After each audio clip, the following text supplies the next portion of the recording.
just for those of you who don't know anything about the business, we are an online bookmaker. So what that means is we take bets on racing, sport, everything in Australia that you see from other bookmakers you've seen in the market. We are a relatively new player in the market, but we have experienced great growth in recent years. As Michael said, we're nearly exclusively online with a really big focus on mobile wagering, and I'll run through some of those details and why that's the case a little bit later. We IPO'd in July last year, and it's certainly been a very busy time for the business. We raised the money for three major things, which was our US market entry, which I'll go into some more detail about later.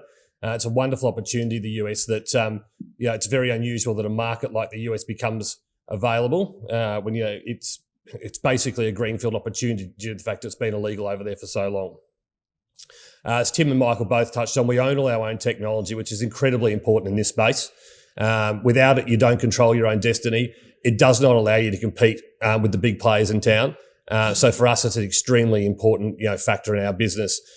We've delivered a lot of new technology recently, and we've got a roadmap that will really make us compete both in Australia and the US. The product is everything in this game. The product, we all bet on the same races, we all bet on the same footy games. So the thing that really can differentiate you is the quality of your product, and that's something we're really going to focus on. It's something we've always focused on, and we're going to continue to focus on. The other part, we raised money for is scaling the Australian business. We built the Australian business with very little investment in marketing. We obviously, through Michael and myself and the rest of the team, a lot of our management, as Michael touched on, have been with us for 8, 10, 12, 15 years. We have a great deal of experience. We know have a lot of contacts. So we built it with very little marketing. But we've taken a significant step change with that over the last few years. It's gone up to 200% year on year. 2 years ago, and it's gone 200% growth again this year. And we're seeing great results from that. As we've differentiated, we've gone from very much a digital base to a more above the line process. We're building the brand, and that's going to set us up really well for the future. As we talked about, it has been an extremely busy 10 months for us since the IPO. Very proudly, we comfortably beat all prospectus forecasts, which I'll run through a little bit more detail later. I won't go too much into numbers because, I think you probably want to hear more of the general story, but if we don't show you some numbers, you'll think there's something wrong with them, which there certainly isn't. We've got a great set of numbers that we've delivered over the last year. We've expanded our team significantly, both in Australia and the US, to support that growth. We had a very small team in Australia. We've built it out with some really quality people, and having our own technology again allows us to do that. We launched a new marketing campaign, which hopefully some of you have seen. In a crowded marketplace, we own the Australian-owned thing. A lot of our big competitors, the sports bets and Ladbrokes of the world, are all owned big foreign-owned companies. So, it really is something to differentiate, and people understand that, we are an Australian company. It is a different point in this market. We advertise a lot regionally, again, where that's a really strong point. We have increased our brand awareness. We've done things like BlueBet Stadium at Penrith. We're sponsoring the Dolphins here in Brisbane next year. Those sorts of things which take us to another level and put us, as the boys always tell me, increase things into the marketing funnel. We've delivered new platforms. So in Australia, we've built a new website and brand new iOS and Android apps for Australia. We've done the same thing for the US. They are in the final stages of testing with the Iowa Racing Gaming Commission at the moment. It's been a huge undertaking to own all that ourselves. But as we said, you can't compete without it. So it's really important. And we've made great strides in America. As Michael said, we're an Australian company who only IPO'd in July. We've built offices. We've got market access lined up over there. We've got some great talent over there. We have employed really well, and we've launched a brand, which I'll show you later as well. These are just some numbers versus the prospectus, which we put out, obviously, when we IPO'd last year. As I said, we can see we comfortably beat all those numbers. I'll show the growth in the next slide, but these are bet count, our net win, our turnover. We're all well ahead of prospectus, most of them over 20%. Our active customers grew particularly strongly, all while our net win margin at 10.8%. It's very easy to hold money in bookmaking. A lot of casino operators have found this out in the US. They think it's like betting on roulette. You put up a wheel, you spin it around, and you make 10%. Bookmaking's a bit harder than that, and as we say, if it wasn't, everyone would be doing it. So, there's a lot more to it. So a 10.8% net win margin is something we're very proud of and very confident about maintaining. So these numbers are looking at the 9 months and Q3. so the 9 months for the financial year. As you can see, all those numbers, again, this is year-on-year growth. For Q3, our active customers, up significantly. Our turnover, gross win, and net win are also really strongly up 55%, 63%. Again, if you look at the bottom line there, all again at that 10.9% net win margin. So we've got really good consistent margins in this business. And the only way to do that is by building a critical mass of recreational clients over a long period of time. There's no easy way to do it. You hear people come out in America and other companies have said we'll be a 5% or 10% player in 2 years. If you say that, you'll be a 0% player in this game, because if you try and accelerate growth too quickly and not do it the right way, you'll certainly get burnt.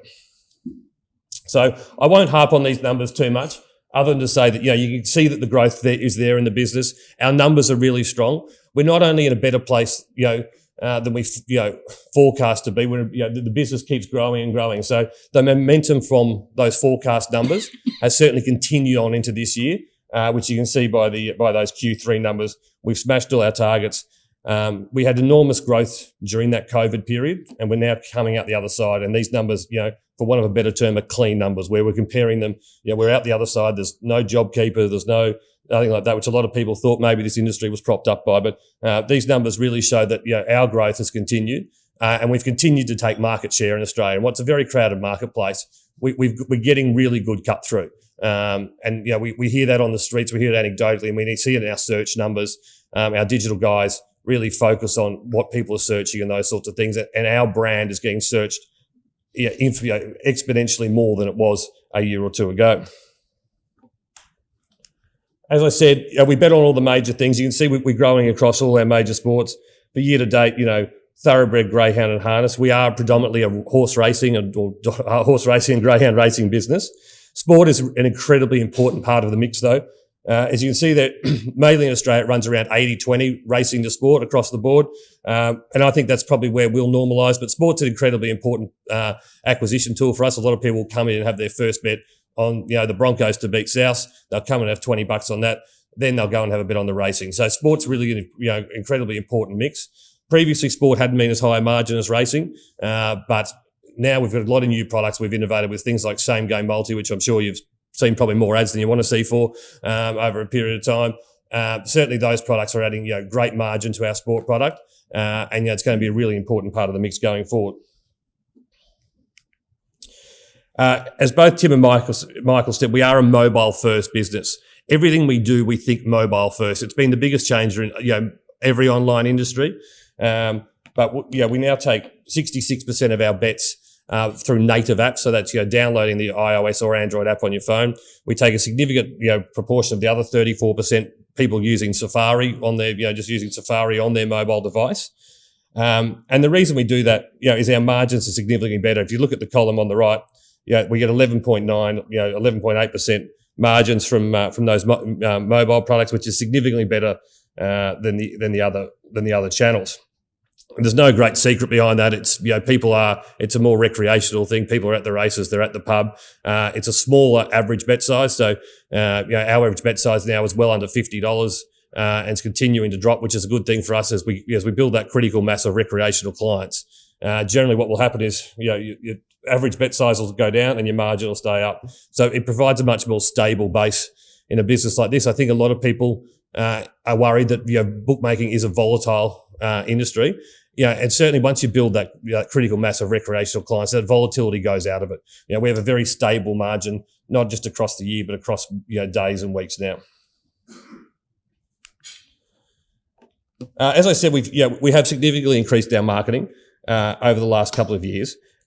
This just shows our cost of acquisition versus our annual customer value, this slide. So, we're spending around $300 to get someone to come in, and that's all our every single thing that goes into our marketing channel to get a funded client, and we're getting that back generally within a month to 6 weeks.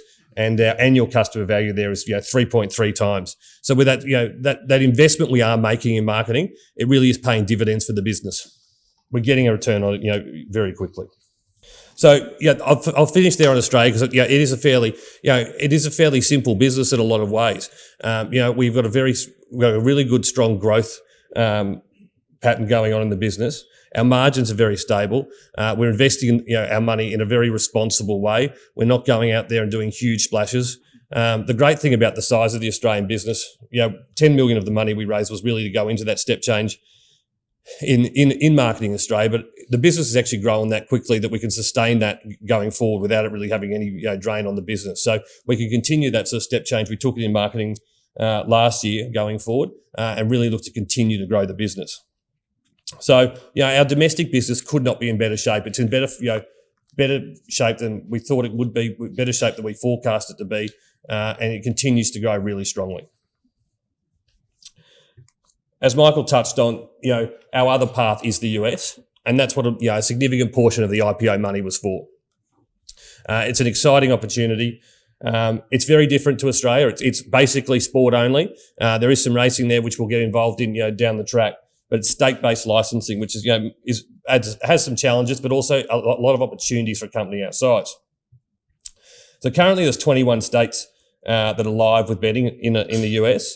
And a lot of the big states there, you'll see California, Texas, Florida, haven't got it yet. I mean, some of those states have a bigger population than Australia alone. And New York, for instance, has just come online as well. We've currently secured market access in 3 states, which is Iowa, Colorado, and Louisiana. They're states we feel is a clear path to profitability for us. The state-based nature of the licensing means you have to physically be in that state. So if you get a license in Iowa, you can only bet people who are physically standing in Iowa at the time, which adds complexity. But obviously with technology, that's become a lot easier than it would have been a few years ago. But they've got a lot of complexities by their Wire Act over there. In truthfulness, it actually is why it's an opportunity for BlueBet. If we had to market against the really big companies of the world nationwide, we wouldn't have the bank to do it. The state-based nature of the license allows us to do it. And I'll go into our strategy in a lot more detail in a minute. It's a very differentiated strategy. It's a capital light strategy that does not have the cash burn of a lot of the other players over there, who've suffered significantly. So to run through our strategy, it's very much a 2-step strategy.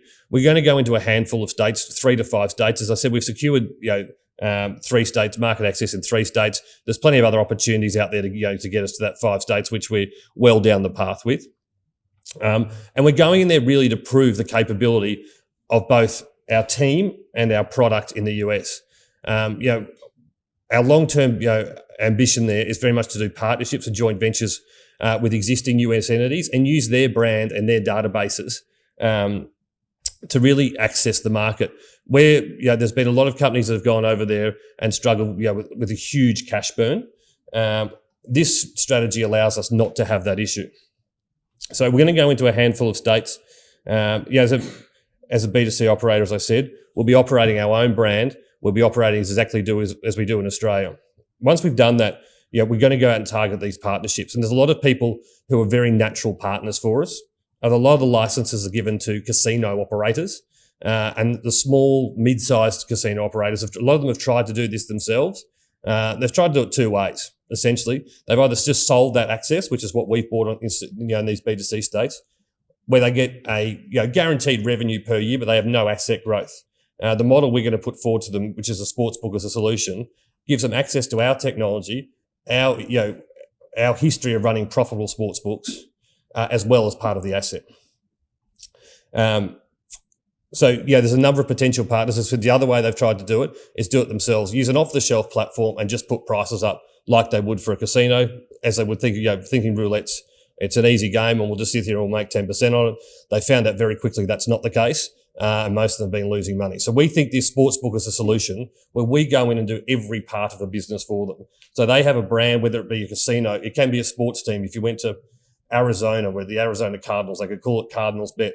And the state-based naturing of the licensing makes that a really attractive option for them, because it's, you're not trying to get a nationwide audience. If you tried to do it here and launch Broncos Bet, you're not going to have too many people betting with you out of Perth or Adelaide or whatever. So this model works in a state-based licensing, and we think it's going to be very attractive.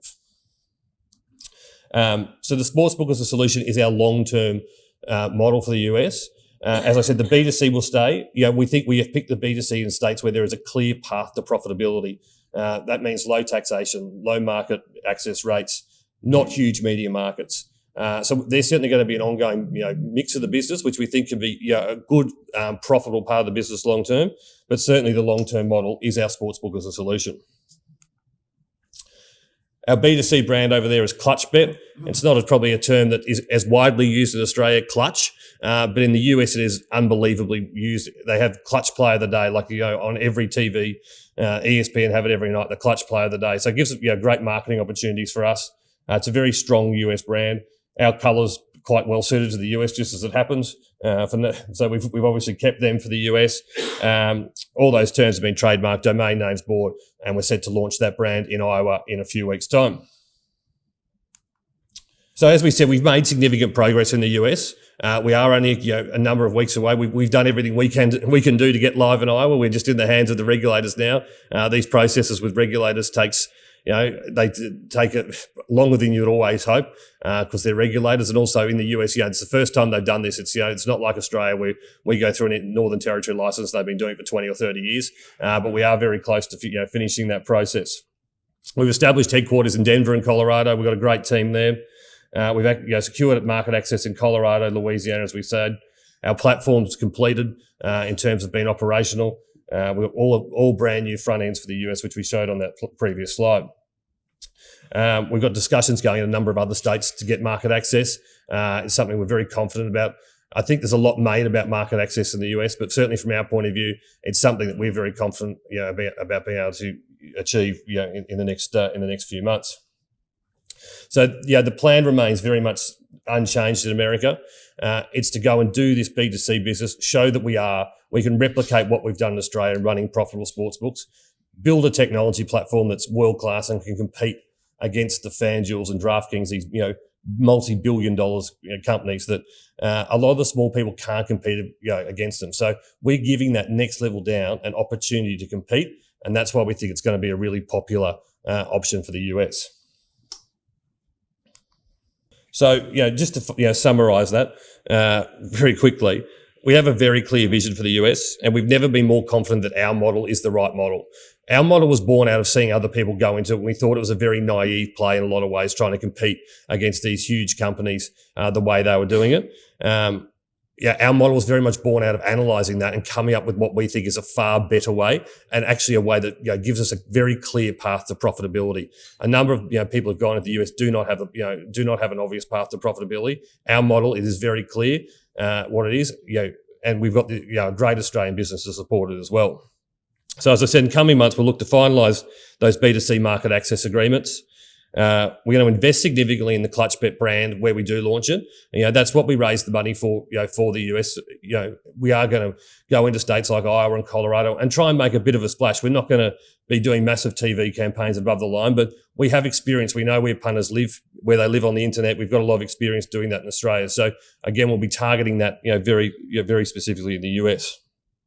And then really it's about perfecting that US product, going through it. I mean, as I said, our product's finalised and ready to go into the US, but we're not naive enough to think it's going to be perfect day one. It's going to take us a couple of months getting enough customers through it, using the product, getting feedback from customers, and then really perfecting that as we go through. From that point, we want to move to our sportsbook as a solution model, which is very much the long-term vision for the company. As I said, it gives us a clear path to profitability, and we've never been more confident that that is the right model.